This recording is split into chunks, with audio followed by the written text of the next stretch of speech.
Once upon a time, on the outskirts of a small village called Vrindavan, there was a grand old peepal tree. Its large pointed branches spread far and wide like fingers, and its shadow falling on the paths below was making those paths very dreadful. On one hand, these shadows were playing a big role in making that place scary, and on the other hand, the stories of ghostly ghosts were spread among the villagers. He made this place even more scary. The villagers had long believed that there is some mysterious power in the tree. Many villagers had also told about seeing that ghost. Fearing to face the ghost and its fury even in the daytime, the people of the village were afraid to pass by that tree. One day, a brave and inquisitive young man named Raj came to the village. He had heard many stories about the old peepal tree, and to know this truth he had come to this village. He went around the village and talked to every villager who had seen that ghost. On asking, the people of the village told him that sometimes he was a ghost appears in a very scary manner and sometimes very calm. Sometimes it seems as if he is trying to tell us something. After making inquiries, Raj decided to spend a night under the haunted tree, in the hope that maybe he will also meet that ghost. As soon as it got dark, Raj sat under the peepal tree. His heart was beating with both excitement and nervousness. As the hours passed, he strained his eyes more. He carefully inspected the surroundings for any indication of the presence of the terrifying spirit, but apart from the rustling of the wind through the branches of the trees, he could not hear or see any other sound. 2 o'clock in the night had passed while waiting. Raj felt as if now he would not get success in his cause. It is useless for him to stay here. Just as Raj was about to give up, a low voice echoed in his ears, startled. He turned back and found a man sitting beside him, dressed in saffron. There was a calm presence around the man, an aura of spirituality pervading his aura. He said, "I see that you are seeking the truth." His eyes were full of wisdom. "But is that really all you want?" they asked. Raj was surprised to suddenly find that unknown person there. But seeing the aura spread on his face and the light of knowledge in his eyes, he realized that he is not an ordinary person but a learned Mahatma Purush.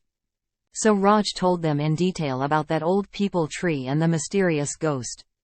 After listening to everything, the Mahatma asked him to try to understand the nature of the soul and the reason behind its evil. He explained that if a soul is restless, is scaring people, is trapped in this world and not able to travel ahead, then there must be some big reason behind it. There is some story. You find that reason first. Try to know that. What is the story of this ghost? After this, that Mahatma meditated, and in his meditation got complete information about the ghost of that tree. He noticed in meditation what had happened with that ghost in the past. How did he go into this phantom vagina? What is it that is binding him to this peepal tree? And how will he be freed?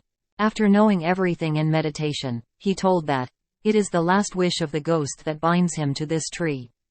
It was an angry soul, and blinded by vengeance it did not travel ahead of itself, and it did not depart from this world.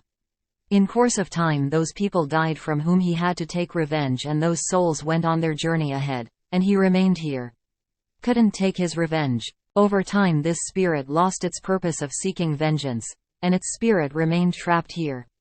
Now it has no reason to stop here, but it cannot find the way to go further.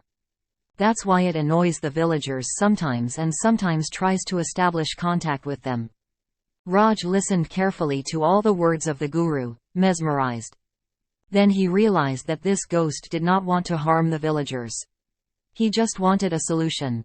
Now he understood what is the problem of this soul, and what is its solution. Raj wanted to help this soul. So now, filled with a new purpose, Raj vows to free this soul and help it on its onward journey. Raj and the spiritual person together performed the sacred ritual under the peepal tree. They lit incense lamps, chanted many mantras for hours and prayed to God to free the ghost of this tree. Gradually, the atmosphere around them changed and a calm energy pervaded the area. Suddenly, the ghost appeared before them. His eyes filled with wonder and confusion. He seemed surprised by the presence of these two persons who had disturbed his solitary abode. Raj went ahead. He asked very lovingly and sympathetically, "What is your last wish?" Raj's voice, full of compassion, had a magical effect on him, as if it was what he wanted for years. The ghost opened its mouth and a low whisper came out of its mouth. As Raj listened intently, his eyes widened with realization. The soul yearned for forgiveness, as its insatiable thirst for revenge was the cause of its destruction. And also the main reason for his soul being trapped here, because of which he was not able to leave from here. Taking advantage of the spiritual man's teachings, Raj forgives the ghost for his crimes, and gave him the freedom he so desperately needed. As soon as he was forgiven, his soul became light and he started seeing a path in the form of white light. Now the soul could go on its onward journey. That soul freed from its worldly pain, to the old peepal tree and to a new feeling of peace, disappeared in that white light, leaving behind. Since that day, the villagers have no fear of the old peepal tree. Instead, he saw the tree as a symbol of the power of forgiveness and compassion from now on. And now whenever someone mentioned the ghost, it was not out of fear, but out of gratitude to the spiritual being and the Raj, who had helped set a restless soul free. The story of the old peepal tree, the mysterious ghost and the spiritual person spread far and wide, which inspired everyone to apologize and forgive. The villagers always cherished the memory of the curious but brave Raj, who left them with a true lesson of the power of empathy and compassion.